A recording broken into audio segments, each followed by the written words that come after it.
এই ଯେଉଁ ସୁବର୍ଣ୍ଣରେଖାରୁ ବାଲି ବାଲି ଚୋରି ହେଉଛି ଯାହାଫଳରେ ଗାଁ ଲୋକମାନେ ଅତିଷ୍ଠ ହୋଇ ପଡ଼ୁଛନ୍ତି କାହିଁକିନା ଆସ୍ତେ ଆସ୍ତେ ପାଣିର ଲେୟାର ତଳକୁ ଖସି ଯାଉଛି ଏବଂ ଗାଁ ଲୋକମାନଙ୍କର ସେଲ ମିନିମମ୍ 40-50 ଫୁଟ ଲେବୁଲର ସେଲ ଅଛି ସେଥିରୁ ପାଣି ବାହାରୁନି ଏବଂ ଏଇଟା ବି ଚାଷ ଉପକୂଳ ଜାଗା ଚାଷୀମାନେ ତାଙ୍କ ଫସଲ ଜମିରେ ବିଲକୁଲ ପାଣି ମଡ଼େଇ ପାରୁନାହାନ୍ତି।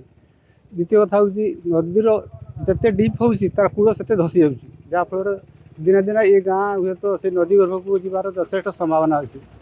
ଏମିତି ଅନେକ କାରଣ ଅଛି ଯେଉଁ କାରଣକୁ ବି ଆମେ ଯଦି ଚିନ୍ତା କରାଯାଏ ଭବିଷ୍ୟତରେ ଏ ଗାଁ ଗୁଡ଼ିକ ଦିନେ ନା ଦିନେ ନଦୀ ଗର୍ଭକୁ ଲିନ୍ ହେଇଯିବ ଏବଂ ଜନମାନବ ଏଠିକା ଲୋକମାନେ ଏଠି ଚୋର ଭିତରେ ଯଦି ଦେଖାଯାଏ ତ ଏଇଠି ଆମ ନିକଟ ଗାଁ ଯେଉଁ ବେଲପାଳ ଏଠି ବାଜୁନ ତାଙ୍କର ଗୋଟେ ଗ୍ରୁପ୍ ଅଛନ୍ତି ସେଇମାନେ ବାଜୁନର ପୁଅ ତାଙ୍କ ନାଁ ମୁଁ ଠିକ୍ ଜାଣିନି ଚନ୍ଦନ ବୋଧେ ତାଙ୍କ ଚନ୍ଦନ ଆସିବେ ସେ ତାଙ୍କର ଗ୍ରୁପ୍ ସେ ଏକା ନୁହେଁ ତାଙ୍କର ଗୋଟେ ଗ୍ରୁପ୍ ଅଛି। ପୂର୍ବରୁ ମଧ୍ୟ ସେ ଜାଗାକୁ ମଧ୍ୟ ବେଆଇନ ମାନେ ଖୋଳା ଯାଇଥିଲା ଥିଲା ତାପରେ ସେମାନେ ମାନନ୍ତି ନାହିଁ କିଛି କଥାକୁ ଯେ ଆମେ ଗୋଟେ ମାନିବା ଯେ ସରକାରୀ ସ୍ତରରେ ବା ଗୋଟେ ଦୂରଦୃଷ୍ଟି ରଖିବା ଯେ ଏଇଟା ହେଉଛି ଆମ ପଡ଼ୋଶୀ ଗାଁ ଆମେ ସବୁ ଭାଇଚାରା ନେଇକି ଚଳିବା ଏସବୁ ନ ହଉ ଏବଂ ତାର ଦୃଢ଼ ପ୍ରତିକାର ମଧ୍ୟ କରାଯାଉ ଯେ ଆଗାମୀ ଦିନରେ ସେମାନେ କେବେ ଏମିତି କରିବା ପାଇଁ ସାହସ କରିବେନି। ମାନୁନଥିଲେ କାହିଁକି ମାନୁଥିଲେ ସରକାରୀ ଅଧିକାରୀ ତାଙ୍କର ଜଣେ ପୁଅ ମଧ୍ୟ ଆର୍ଆଇ ଅଛନ୍ତି ତାଙ୍କ ଲେବୁଲରେ ହୁଏତ ତାଙ୍କର ପରିଚିତ ଥିବ ଯେତେବେଳେ କିଛି ଉପରୁ ଆସୁଛି ହୁଏତ ସେ ଜଣେଇ ଦେଉଥିବେ ଯେ ଏମିତି କାମ କରନି ଏମିତି ହେଇପାରୁଥିବ। ତାଙ୍କ ନାଁଟା ମୁଁ ଜାଣିନି ସାଗର ଆସିବେ ଯାଉଥିବେ ମୁଁ ସେଇଟା ତ କହିପାରିବିନି କାହିଁକି ନା ସମସ୍ତେ ନିଜ ପରିବାରକୁ ବଞ୍ଚିବା ପାଇଁ ଚେଷ୍ଟା କରନ୍ତି କେହି ନା କେହି ଗଳାବାଟ ନିଶ୍ଚୟ ତିଆରି କରି ରଖିଥିବ ଏଇଟା ସ୍ୱାଭାବିକ କଥା। ଆଜି ସେକ୍ସରାଇ ଗାଁକୁ ଏଠି ଅଭିଯୋଗ ଆସିଛି ଯେ କେତେଜଣ ବେଆଇନ ଭାବେ ବାଲି ଉତ୍ତୋଳନ କରୁଛନ୍ତି ସୁବର୍ଣ୍ଣରେଖା ନଦୀରୁ। ତେଣୁ ଆମେ ଯାହା ଦେଖିଲୁ ସରକାରଙ୍କୁ ରିପୋର୍ଟ ଦେବୁ ଏବଂ ଗୋଟେ ଜାଗାରେ ଦେଖିଲୁ ବାଲି ଗଦା ହେଇକି ସେଠି ଥିଲେ ସରକାରୀ ଜମିରେ କିଛି ବାଲି ମହଜୁଦ ଅଛି। ଆମେ ନିର୍ଦ୍ଦେଶ ଦେଇଛୁ ଆମର ମାଇନିଂ ଅଫିସରଙ୍କୁ ତାକୁ ସେ ଅକ୍ସନ୍ କରିଦେବେ ଏବଂ ଆଉ ଗୋଟେ ଜାଗା ବର୍ତ୍ତମାନ ଆମେ ଦେଖିଲୁ ଏଇଠି ପାଖରେ ପ୍ରାଇଭେଟ୍ ଲ୍ୟାଣ୍ଡ ବୋଲି କହୁଛନ୍ତି ସେ ପ୍ରାଇଭେଟ୍ ଲ୍ୟାଣ୍ଡରେ କିଛି ବାଲି ମହଜୁଦ ଅଛି ତାକୁ ଆକଳନ କରି ତାକୁ ବି ଆଇନ ଅନୁସାରେ ଯାହା କରିବା କଥା ଆମେ କରିବୁ। ଆମେ ଦେଖିଛୁ ବାଲି ରାସ୍ତାକୁ କଟା ଯାଇଛି ବାଲି ଆପଣ ତ ଦେଖିଲେ କଟା ହେଇଛି ତାକୁ ଯାହା ମୁଁ ଯାହା ଖବର ପାଇଲି ଏଠି ଯେ କାଟି ଦିଆହେଉଛି ମାଇନିଂ ଆମ ଡିପାର୍ଟମେଣ୍ଟ କାଟି ସାରିଲା ପରେ ସେମାନେ ପୁଣି ଦୁର୍ବୃତ୍ତ ମାନେ କ'ଣ କରୁଛନ୍ତି ତାକୁ ପୁଣି ବାଲି ଦେଇ ଫିଲ୍ଅପ୍ କରିଦେଇ ସେ ଉପରେ ରାସ୍ତା କରି ଯାଉଛନ୍ତି। ନଦୀ ଗର୍ଭର ସ୍ଥିତି କ'ଣ ଦେଖିଲେ ସାର୍? ନଦୀ ଗର୍ଭର ସ୍ଥିତି ଦେଖିଲୁ ଆମେ ବାଲି ଉତ୍ତୋଳନ ହେଇଛି। ଯେଉଁ ସରକାରୀ ଯେଉଁ ନିୟମ ରହିଛି 144 ଜାରି କରାଯାଇଥିଲା ତାକୁ ମଧ୍ୟ ସେ ବେଆଇନ ମାନେ ଜାଣିନି ଆପଣ 144 ଧାରା ଯିଏ କରିଥିଲେ ମାନ୍ୟବର ଇଏ କରିଥିବେ ଆପଣ ସବ୍ କଲେକ୍ଟର ତାଙ୍କୁ କହିଲେ ହେବ ମୁଁ ତ ଜାଣିନି ଏ ବିଷୟରେ ବର୍ତ୍ତମାନ ଜାଣିଲି। ଯଦି 144 ଧାରା ଉଲ୍ଲଂଘନ ହେଇଥିବ ଆଇନ ଅନୁସାରେ ସେ କାର୍ଯ୍ୟାନୁଷ୍ଠାନ ଗ୍ରହଣ କରିବେ ଯିଏ 144 ଧାରା ଜାରି କରିଛନ୍ତି। ଗୋଟେ ଅଭିଯୋଗ ସାର୍ ଆସୁଥିଲା କି ତାଙ୍କର ଯେଉଁ ବାଲି ଖାଦାନ ବେଆଇନ ବାଲି କରୁଥିଲେ ତାଙ୍କର ଯେଉଁ ଭାଇ ଜଣେ ରହିଛନ୍ତି ଆର୍ଆଇ ରହିଛନ୍ତି ସେ ଏଥିରେ ମୁଁ ଏଇଠି ଆପଣଙ୍କଠୁ ଏଇଠି ଖବରଟି ପାଇଲି ଯେ ଜଣେ କି ଆର୍ଆଇ ଅଛନ୍ତି ଆମେ ଦେଖିବା ମାନ୍ୟବର ଜିଲ୍ଲାପାଳଙ୍କର ଆମେ ତାଙ୍କୁ ଅବଗତ କରିବୁ। ଜାଣିନି ସେ ବିଷୟରେ ବିଶେଷ କରି ଆମେ ଦେଖିଛୁ ପୂର୍ବତନ ଯେଉଁ ଖଣି ଅଧିକାରୀ ଥିଲେ ସେ ମଧ୍ୟ ଯେଉଁମାନେ ଏଠି ବାଲି ବେଆଇନ ଉତ୍ତୋଳନ ସମ୍ପୃକ୍ତ ତାଙ୍କ ନାଁରେ ମଧ୍ୟ ଏଫଆଇଆର କରିଛନ୍ତି। ଡିପାର୍ଟମେଣ୍ଟାଲି ପକ୍ଷରୁ କିଛି ଫାଇନାନ୍ସିଆଲି ଇନଭେଷ୍ଟିଗେସନ ପାଇଁ କିଛି ପଦକ୍ଷେପ ନିଆଯାଉଛି କି ଏମାନେ ଫାଇନାନ୍ସିଆଲ ଇନଭେଷ୍ଟିଗେସନ ଆସୋଚ କିଛି ନାହିଁ ଆପଣ ଫାଇନାନ୍ସିଆଲ ଇନଭେଷ୍ଟିଗେସନ କହୁଛନ୍ତି ନା ଫାଇନାଲ ଇନଭେଷ୍ଟିଗେସନ ଫାଇନାନ୍ସିଆଲି ସେମିତି କିଛି ନାହିଁ ଆର୍ଥିକ ଇନଭେଷ୍ଟିଗେସନ ବୋଲି ସେମିତି କିଛି ନାହିଁ। ଆପଣ ଯାହା କହୁଛନ୍ତି ଫାଇନାନ୍ସିଆଲ ଇନଭେଷ୍ଟିଗେସନ ସେମିତି କିଛି ନାହିଁ ଆମର ଇନଭେଷ୍ଟିଗେଟ୍ କରାହେଉଛି ଏବଂ ତାଙ୍କ ନାଁରେ ମୁଁ ଜାଣିଛି ଯାହା ଗତ ବୋଧେ ଜାନୁଆରୀ ମାସରେ ତାଙ୍କ ନାଁରେ ଏଫଆଇଆର ବି ଦିଆହେଇଥିଲା। ମୁଁ ପଚାରିବି ଆମର ଭାରପ୍ରାପ୍ତ ଅଧିକାରୀ ଯିଏ ଅଛନ୍ତି ଥାନାରେ ତାଙ୍କୁ ପଚାରିବି କ'ଣ ଷ୍ଟେପ୍ ତାପରେ ନେଇଛନ୍ତି କ'ଣ ପଚାରୁଛି। ଆମ ଗ୍ରାମବାସୀ ତରଫରୁ ଅଭିଯୋଗ ତ ହେଇଥିଲା ବାଲି ଚୋରି ହେଉଛି ସେଇ ବିଷୟରେ ଅଭିଯୋଗ ହେଇଥିଲା।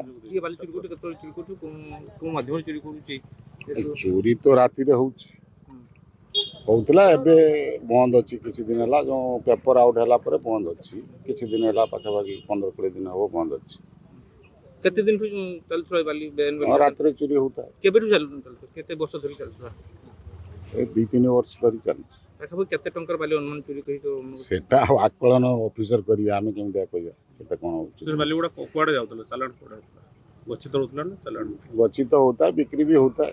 ଅନୁମାନ କରୁଛନ୍ତି ଜାଣିପାରୁଛନ୍ତି କି ଡମ୍ପରରେ ଯାଉଥାଏ, ଟ୍ରାକ୍ଟରରେ ବିକ୍ରି କୋଉ ହେଉଥାଏ। ଜାଗାକୁ ଯାଉଥିଲେ ଡମ୍ପର ବାଲା ଜାଣିଥିବେ ଯେ କୋଉଠି ନେଇ ପକଉଛନ୍ତି, ଆମେ ଆଉ ସେଇ ଗାଁ ସମୟରେ ବସିବା ବିଭାଗ କଣ ପୁରା ନିଷ୍କ୍ରିୟ ହେଇଥିଲା କି ବିଭାଗ ଚଢ଼ଉ ହଁ ଆମେ ତ ବାରମ୍ବାର ଗ୍ରାମବାସୀ ତରଫରୁ କମ୍ପ୍ଲେନ୍ ଦେଲା ପରେ ବି କୌଣସି ପଦକ୍ଷେପ ନିଆଯାଇନି। ଆଜି ହୁଏତ ଆସିଛନ୍ତି, ଆଜି କ'ଣ ଯଦି ବାଲି ଉତ୍ତୋଳନ ହଉଥିଲା ଆପଣଙ୍କ ଗାଁ ପ୍ରତି କେତେ ବିପଦ ରହିଥିଲା ଆପଣ ଅନୁମାନ କରୁଛନ୍ତି? ବିପଦ ତ ଅଛି। ନଦୀ କୂଳରେ ଘର ଯାହାର ସେ ତ ଅଟୋମେଟିକ୍ ବିପଦରେ ରହିବ, ହୁଏତ ସମୟ ଭିତରେ ଯଦି ମାଇନିଂ ସତର୍କ ହେଇଥାନ୍ତା ଏତେ ସ୍କାମ୍ ହେଇନଥାନ୍ତା।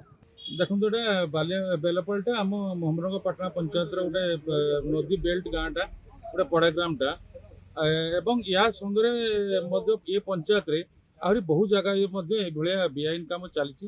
ବିଶେଷ କରି ଏ ଯେଉଁ ବେଲପାଳଠାରେ ଗୋଟେ ମୁମୂର୍ଷ ଅବସ୍ଥାରେ ନଦୀଟା ଅଛି।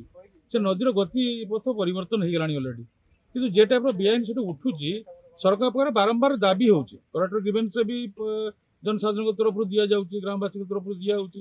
ବହୁତ ସମାଜସେବୀ ଅଛନ୍ତି ଯାଇକରି ବହୁତ ଲଢ଼େଇ ବି କରୁଛନ୍ତି ଆଇନଗତ ହିସାବରେ, କିନ୍ତୁ ପ୍ରତିକାର ଆସୁନି। ସବୁଠୁ ବଡ଼ କଥା ହେଉଛି ଯେ ନିଦରେ ଶୋଇଲା ଭଳିଆ କଥା ହେଉଛି। ସବୁ ଜାଣୁଛନ୍ତି ପ୍ରଶାସନ ଯେ କିଭଳିଆ ଏଠି ଚାଲିଛି, କେଉଁ ମାତ୍ରାରେ ଚାଲିଛି ବେଆଇନ ଭାବରେ। କୌଣସି ଟେଣ୍ଡର ନାହିଁ। ଗୋଟେ ଆଶ୍ଚର୍ଯ୍ୟର କଥା ଏଟା ଯେ ଗୋଟେ ଟେଣ୍ଡର ନଥାଇକି ଏଭଳିଆ କୋଟି କୋଟି ଟଙ୍କା ରାଜସ୍ୱ ଲୁଟ୍ ହେଉଛି। ଏ ବାବଦରେ ସମସ୍ତେ ଏକଦମ ପୁରା ଜାଣିକରି ଏକଦମ ଅଜଣା ଭଳିଆ ଆକ୍ଟିଂ କରୁଛନ୍ତି। ସବୁଠୁ ବଡ଼ କଥା ଇଏ ଗୋଟେ ବାଇପାସ୍ ରୋଡ୍, ଏଟା ସ୍ଲିପ୍ ରୁଟ୍ଟା ଜଳେଶ୍ୱରକୁ କନେକ୍ଟ କରୁଛି। ଯଦି ପୋଲିସ ପ୍ରଶାସନ ତରଫରୁ ଆଡମିନିଷ୍ଟ୍ରେସନ ତରଫରୁ ଏଠି ଗୋଟେ ଡାକା ପଏଣ୍ଟ କରାଯାଆନ୍ତା, ଏଠି ଖାଲି ଇଏ ବେଲପାଳ ସାଥିରେ ବି ଆଉ ଯେତେ ଗୁଡ଼ାକ ଯାହା ବି ଇଲିଗାଲ ଲିଫ୍ଟିଂ ହେଉଛି ଏ ସବୁ ରୋକା ଯାଇପାରନ୍ତା। ଏକ କୋଟି କୋଟି ଟଙ୍କା ରାଜସ୍ୱ ହାନି ସତ୍ତ୍ୱେ ମାନେ ଚୁପ୍ ବସିଛନ୍ତି ସମସ୍ତେ ହାତ ବାନ୍ଧିକି। ବହୁତ ଖୁସିର କଥା। ଯାହା ଆମେ ଆପାତତଃ ଆନନ୍ଦିତ ହେଲେ ଯେ ଆଜି କମ୍ ସେ କମ୍ ଆସିଥିଲେ ଅଫିସର୍ସ ଏବଂ ସବୁ ଦେଖିକିରି ଗଲେ, ସେଥିରେ ଆମେ ବହୁତ ଖୁସି। ଲୁଟ୍ କରୁଥିଲା, କିଏ ଲୁଟ୍ କରୁଥିଲା? ଲୁଟ୍ ତ ବିଶେଷ କରି ରାଜସ୍ୱ ଅଧିକାରୀ। ଆପଣମାନେ ୟା ଆଗରୁ ବି ଆପଣଙ୍କ ଚ୍ୟାନେଲ ମାଧ୍ୟମରେ ବି ପୁରା ଏକଦମ ଖୁଲମ ଖୋଲା କୁହାଯାଇଛି ଜଣେ ରାଜସ୍ୱ ଅଧିକାରୀ ତାଙ୍କ ପରିବାର ଏଥିରେ ସମ୍ପୃକ୍ତ ଅଛନ୍ତି। ସାଗର ବାସ୍କେ ଏବଂ ଚନ୍ଦନ ବାସ୍କେ ଏବଂ ତା ସାଥିରେ ଆହୁରି ବହୁତ ଜଣ ଅଛନ୍ତି। ଶୁଣନ୍ତୁ, ଏଠାରେ ଯଦି ଫାଇନାନ୍ସିଆଲ ଲିଙ୍କ୍ ଖୋଜାଯିବ ଇଏ ବହୁତ ବଡ଼ ରାଜସ୍ୱ ଲୁଟ୍ର ଗୋଟେ ପର୍ଦ୍ଦାଫାଶ ହେବ। କାହିଁକିନା ଏଥିରେ ସେ ଦି ଭାଇ ବାପା ତାଙ୍କ ପରିବାର ଏଥିରେ ପୁରା ସମ୍ପୃକ୍ତ ଅଛନ୍ତି ଏବଂ ତାଙ୍କ ସାଥିରେ ଆହୁରି ଗ୍ରାମବାସୀ ଗ୍ରାମରୁ ପ୍ରାୟ ବହୁ ବେକାର ଯୁବକମାନଙ୍କୁ ନିୟୋଜିତ କରିଦିଆଯାଇଛି ଏସବୁ ବେଆଇନ ଜିନିଷରେ ଲୁଟ୍ କରିବା ପାଇଁ। ତେଣୁ ଇଏ ସମ୍ପୃକ୍ତ ପୁରା ଏକଦମ ତାଙ୍କ ପରିବାର। ଏଇଟା ବହୁବାର ଆପଣମାନଙ୍କ ଗଣମାଧ୍ୟମରେ ବହୁବାର ଏକଥା ଉଠିଛି ଏବଂ ସରକାରଙ୍କ ଦୃଷ୍ଟି ଆକର୍ଷଣ ମଧ୍ୟ ହେଇଛି, କିନ୍ତୁ ପ୍ରତିକାର କାହିଁ ଆମେ ଦେଖିଲା ଭଳିଆ ଆମ ଗାଁ ପାଖରେ ଏ ଜିନିଷ ହେଉଛି, କିନ୍ତୁ ଆମେ କାହିଁ ପ୍ରତିକାର ଦେଖିଲା ଭଳିଆ କାର୍ଯ୍ୟକାରୀ ହବ ନା ଖାଲି? ଆମେ ତ ଆଶା ରଖୁଛୁ ନିହାତି। ନାଇଁ, ତଦନ୍ତରେ ବହୁତ ଆଗରୁ ତ ବହୁତ ରହିଯାଇଛି, କିନ୍ତୁ ଆଜିକାର ତଦନ୍ତଟା ଭାବୁଛେ ଯେ ନିହାତି ବୋଧରେ କିଛି କାରଣ ବଡ଼ ବଡ଼ ଅଫିସର ସବୁ ଆସିଥିଲେ।